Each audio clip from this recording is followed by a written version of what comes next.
പഞ്ചമഹായജ്ഞങ്ങളിൽ ഒന്നായ ശ്രാദ്ധം പിതൃപ്രീതിക്കായി അനുഷ്ഠിച്ചു വരുന്ന കർമ്മമാണ്. ക്ഷേത്രത്തിനകത്ത് ബലികർമ്മം നടക്കുന്ന ഏക ക്ഷേത്രമാണ് തിരുവല്ലം. ഒരുവന്റെ ജന്മത്തിന് കാരണഭൂതരായ പിതൃക്കൾക്ക് അപരക്രിയകൾ ചെയ്യേണ്ടത് പുണ്യമാണ് എന്നാണ് നമ്മുടെ സങ്കല്പം. പ്രാണൻ വെടിഞ്ഞു കഴിഞ്ഞാൽ പ്രേതാത്മാവായി നിലനിൽക്കുന്ന സൂക്ഷ്മ ശരീരം ബന്ധുക്കളുടെ വിധിപ്രകാരമുള്ള പിണ്ടദാനാദികൾ ഭുജിച്ചാണ് പിതൃക്കളായിത്തീരുന്നത്. കർമ്മത്തെ ആശ്രയിക്കുന്ന ഉപപ്രാണനായ ധനഞ്ജയന് നമ്മുടെ ഒരു വർഷം ഒരു ദിവസമാണ്.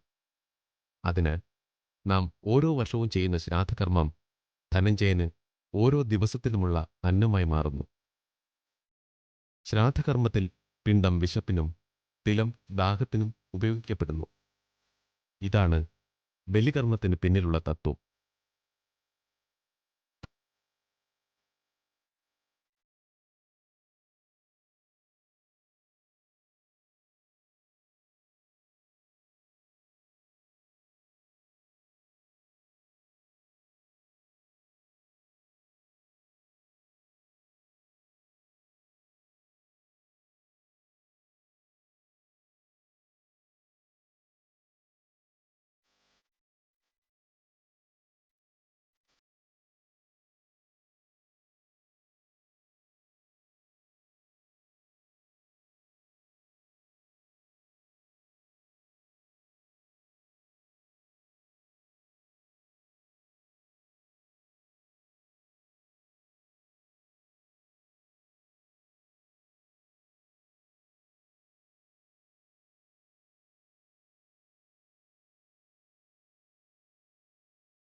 പരശുരാമസങ്കല്പവും ആത്മാവുകൾക്ക് അന്നമൂട്ടലും തിരുവല്ലം ക്ഷേത്രത്തെ മലയാളികളുടെ മനസ്സിൽ പുണ്യത്തിൻ്റെ മഹാകാശ നീലിമയിലേക്ക് ആനയിക്കുന്നു.